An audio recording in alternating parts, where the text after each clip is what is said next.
How to become a thought leader. Want to become a highly successful internet marketer?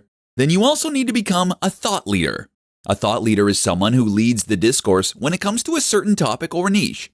That means they will be able to influence buying decisions, as well as to start trends. Influencers are in demand for advertisers because they can greatly help them to gain exposure for their products, not to mention driving more sales. Imagine what you could do for your own brand or digital products as an influencer. So how do you become an influencer? The key is to understand that an influencer needs to have something unique and interesting to say. And this is where a lot of internet marketers go wrong. It's why a lot of internet marketers are not also influencers. The big mistake is to create a boring website that has no real message.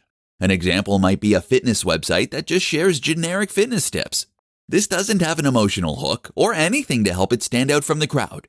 Why would someone who knows a lot about fitness bother clicking on an article titled, "How to Get Great Abs"? It's boring. Instead, a thought leader is someone who can bring unique insight to a topic, based on their own passion, experience, and knowledge surrounding the topic. To make this happen, you first need to ensure that the topic you have picked is one that you genuinely know about and are interested in. If not, then it will come across that you are a noob. Chances are some of your content will be factually inaccurate or at best derivative. This is why hiring writers won't work. At the same time, you also need a brand and a message that is different from the competition. Again, a general fitness brand is not that. What is that? Is a fitness brand that takes inspiration from 80s action movies. Or how about a fitness brand that is all about training outdoors? These are more specific and niche concepts, but they are also unique.